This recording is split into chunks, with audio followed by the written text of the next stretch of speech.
adik-adik semuanya. Kembali lagi kita berjumpa pada pagi hari ini dengan pembelajaran kita hari ini yaitu inflasi. Nah, pertama kita akan membahas tentang inflasi. Apa itu inflasi?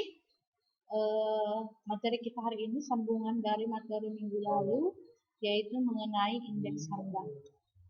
Oke, apa itu pengertian inflasi? Jadi inflasi itu adalah suatu keadaan perekonomian di mana harga-harga secara umum mengalami kenaikan. Kenaikan itu berlangsung dalam jangka panjang.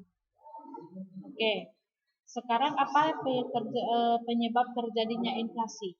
Yang pertama, inflasi terjadi karena kenaikan permintaan atau demand pull inflation, di mana kenaikan permintaan menggeser, kalau kita lihat di kurvanya, kenaikan permintaan menggeser kurva D. D itu adalah demand, di mana demand itu adalah permintaan, menuju ke D1.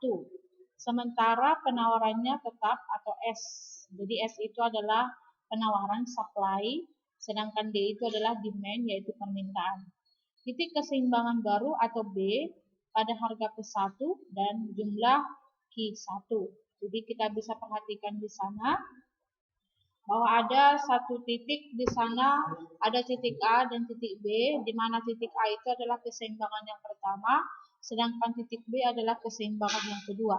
Kalau kita lihat dari A ke B, itu mengalami kenaikan mengenai kenaikan dari segi harga, yaitu dari P0 ke P1 itu mengalami kenaikan harga, dan dari P0 juga ke P1 mengalami kenaikan jumlah barang yang diminta. Pada saat kapan ini terjadi kenaikan inflasi karena kenaikan permintaan? Biasanya ini terjadi pada hari raya, hari raya besar, misalkan itu seperti Idul Fitri, di mana masyarakat cenderung akan membeli pakaian, ataupun meningkatkan tingkat konsumsinya untuk meningkatkan kebutuhan mereka dalam menyambut hari raya. Sehingga karena terjadinya kenaikan permintaan ini, pasti dari penjual itu akan menaikkan harga.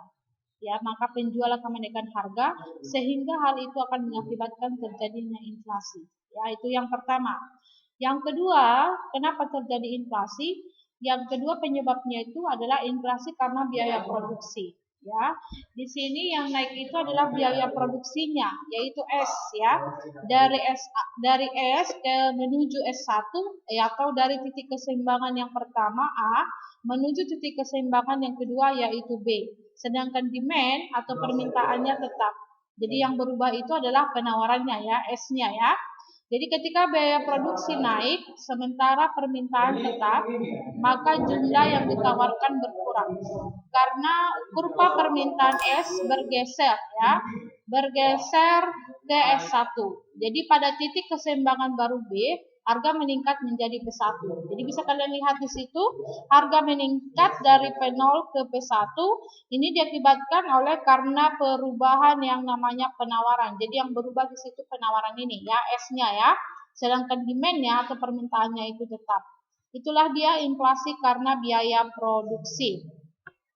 Selanjutnya kita masuk penyebab yang ketiga, kenapa terjadinya inflasi. Yang ketiga itu yaitu karena jumlah uang beredar itu bertambah.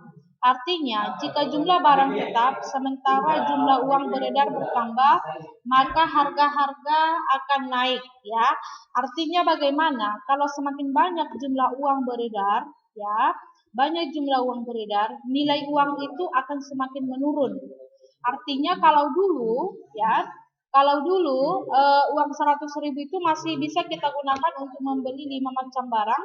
Sekarang ini mungkin uang 100.000 itu hanya bisa kita gunakan untuk membeli 3 macam barang. Tergantung harga memang. Cuman kalau kita lihat barang yang sejenis, kalau dulu kita bisa membeli 5, sekarang hanya bisa kita beli 3. Kenapa itu terjadi? Karena naik harga. Karena naiknya harga-harga diakibatkan karena jumlahnya uang yang beredar. Banyak jumlah uang beredar.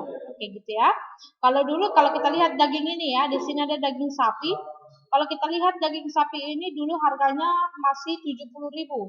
Kalau sekarang harga daging sapi sampai sudah 100 lebih. Jadi ini yang diakibatkan oleh jumlahnya uang jumlah uang beredar itu bertambah. Setelah itu masuklah kita jenis inflasi. Yang pertama jenis inflasi ada berdasarkan keparahannya, ya.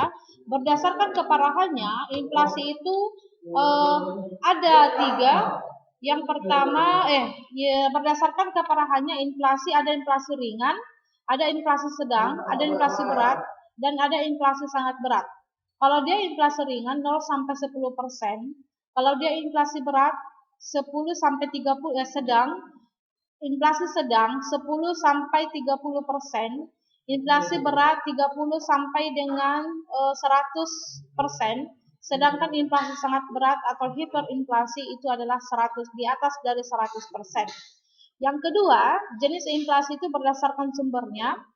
Yang pertama dari luar negeri, artinya inflasi itu ada karena luar negeri juga mengalami inflasi, ya, sehingga akan terbawa ke dalam negeri. Yang kedua, sumbernya itu bisa dari dalam negeri karena memang di dalam negeri terjadi yang namanya krisis ekonomi sehingga terjadi inflasi. Yang ketiga, ya, jenis inflasi itu berdasarkan penyebabnya. Yang pertama tadi kita sudah bahas, ya, yaitu kenaikan permintaan, dan yang kedua kenaikan biaya produksi, dan yang ketiga yaitu ada ya satu lagi yaitu banyaknya jumlah uang yang beredar. Selanjutnya masuklah kita inflasi berdasarkan tingkat keparahannya. Ini sudah Ibu jelaskan tadi ya, tingkat keparahannya itu berapa persen, ya, sudah Ibu jelaskan. Selanjutnya kita bahas tentang berdasarkan sumbernya. Ya, kita bahas kembali. Inflasi karena defisit APBN. Inflasi jenis ini terjadi sebagai akibat adanya pertumbuhan jumlah uang yang beredar melebihi permintaan akan uang. Ada yang kedua, imported inflation. Imported inflation ini yaitu inflasi yang terjadi di suatu negara, misalnya beberapa barang dari luar negeri yang menjadi faktor produksi di suatu negara, harganya meningkat, maka kenaikan harga tersebut mengakibatkan meningkatnya harga barang di negara tersebut. Inilah yang disebut dengan inflasi luar negeri, sedangkan inflasi karena defisit APBN ini adalah inflasi dalam negeri. Kita lanjutkan yang berikutnya, yaitu kita bicara mengenai inflasi dibedakan atas penyebabnya. Ya, yang pertama ada demandful inflation. Ini tadi sudah kita bahas di atas ya, di mana tadi demandful inflation ini terjadi karena bertambahnya permintaan terhadap faktor-faktor produksi ya. Biasanya ini pada waktu hari raya tadi ya. Selanjutnya yaitu ada cost push inflation, yaitu inflasi yang terjadi karena kenaikan biaya produksi. Jadi inflasi ini terjadi akibat meningkatnya biaya produksi ataupun input, sehingga mengakibatkan harga barang-barang ataupun produk-produk output yang dihasilkan ikut naik. Artinya untuk menghasilkan suatu pakaian, bahan-bahannya itu naik, pastinya harga pakaian tersebut juga akan naik, seperti itu ya. Selanjutnya kita lanjutkan bagaimana cara kita untuk menghitung inflasi. Jadi untuk menghitung inflasi, kita menghitung indeks harga tahun yang terhitung.